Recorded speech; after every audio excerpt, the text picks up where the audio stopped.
Agora a gente vai girar a nossa reportagem indo diretamente para Brasília. Neste sábado, o líder do governo no Senado, Jacques Wagner, acompanhado do ministro das Relações Institucionais, Alexandre Padilha, vai recepcionar os 3 ministros de Estado. Quem conta para a gente quem são eles é a Luciana Verdolim. Conta para a gente, Luciana. É isso mesmo, Paula. Quem está chegando agora aqui ao Senado é o senador Jacques Wagner. Essa reunião vai acontecer daqui a pouquinho na liderança do governo aqui na casa. O ministro das Relações Institucionais, Alexandre Padilha, que é deputado federal e também está licenciado do cargo, já chegou para essa reunião e, inclusive, já avisou que o presidente Lula está acompanhando com atenção desdobrar, o desenrolar das negociações aqui no Congresso Nacional. Na segunda-feira já tem encontro com os novos presidentes da Câmara e Senado. E nessa reunião que acontece daqui a pouco, Jacques Wagner vai se reunir com Camilo Santana da Educação, Wellington Dias do Desenvolvimento Social e Carlos Fávaro da Agricultura. Os 3 são senadores, se licenciaram apenas para participar desse processo de escolha do novo presidente do Senado, depois retomam as atividades normais aqui na esplanada dos ministérios. O ministro Alexandre Padilha fez questão de ressaltar o seguinte, que não necessariamente o presidente Lula agora vai retomar a questão da reforma ministerial, mas vai discutir com lideranças e partidos para avaliar como é que vai ser feita essa reorganização de forças aqui dentro do governo federal diante da definição dos novos presidentes da Câmara e Senado. Tem uma sinalização grande de que a gente vai ter várias alterações na esplanada dos ministérios, levando-se em consideração que aqui no Congresso Nacional também vai mudar como os presidentes serão novos, tem outros indicados, tem novos objetivos. Isso deve se refletir também dentro da administração federal. Então, várias mudanças. Na semana que vem já tem reunião aqui no Senado Federal para discutir a questão das comissões, que fazem parte da casa. Eu já tinha comentado que o senador Flávio Bolsonaro deve ficar com segurança pública, Damares Alves deve ficar com a Comissão de Direitos Humanos e o PT já avisou que não abre mão, por exemplo, da Comissão de Educação, levando-se em consideração que vários projetos importantes da educação precisam de aprovação aqui do Congresso Nacional, por isso o PT quer ficar com a Comissão de Educação.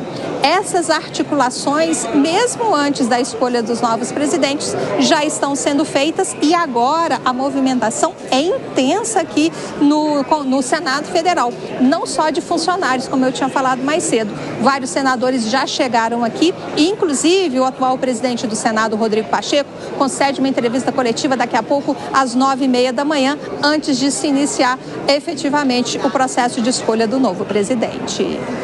E a gente segue acompanhando movimentação intensa aí no Congresso. Eu quero passar para os nossos comentaristas, primeiramente para o Felipe Monteiro. Como que essas novas lideranças que serão escolhidas hoje, Felipe, podem refletir mudanças na estratégia política dos principais partidos? Esse é o ponto interessante e importante, Paulinha. Tanto é que o governo federal está muito preocupado com as articulações que estão sendo feitas, porque hoje em dia não dá para a gente negar que o Poder Legislativo exerce uma influência e tem um poder até maior do que o Poder Executivo. Está havendo uma hipertrofia do Poder Legislativo. Então, eu gosto de falar que nós vivemos no Brasil, na prática, um parlamentarismo. Então, o presidente da Câmara dos Deputados, ele consegue pautar os principais projetos de importância para o Brasil e consegue ditar o ritmo do governo federal. E nesses 2 últimos anos do governo Lula, a articulação entre o governo Lula e o Congresso Nacional deve ser feita de uma forma muito mais efetiva que foi feita no passado. Por isso que estão falando que o governo federal irá fazer, depois das eleições do presidente da Câmara e do presidente do Senado Federal, irá fazer uma nova reforma ministerial.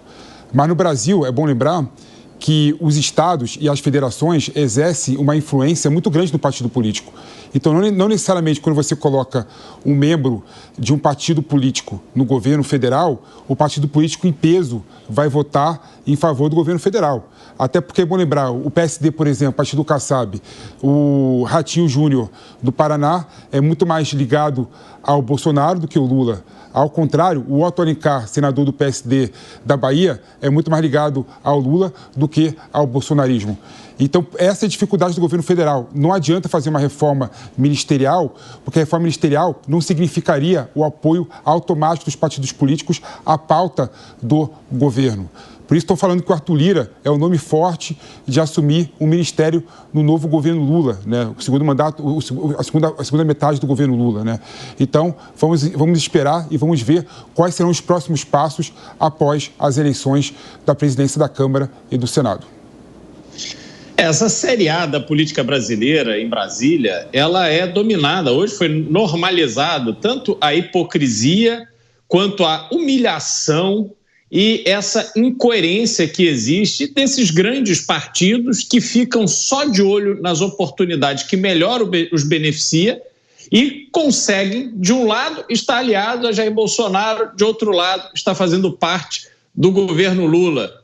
E o pior, o próprio Lula e o próprio Jair Bolsonaro, como lideranças dos polos opostos que são, aceitam isso como se estivesse tudo bem. Cada um está interessado no seu quinhão de oportunidade a partir desses apoios, desses arranjos, desses conchavos. Isso tudo demonstra como a política brasileira está completamente doente. Não é nessa dinâmica política que resolveremos os verdadeiros problemas do Brasil. Tudo está sendo combinado, tudo está sendo tratado para continuar exatamente como está. A gente vê, por exemplo, o que está acontecendo no Senado. O Davi Alcolumbre, candidato favorito a assumir a presidência do Senado, já mandou avisar que não vai pautar impeachment de ministro. Ao mesmo tempo que, para a vasta maioria dos apoiadores de Jair Bolsonaro, esta é uma pauta fundamental. Mas eles estão fazendo que isso não é um problema. Agora, o que a gente tem que se perguntar, qual o efeito disso tudo nas eleições de 2026?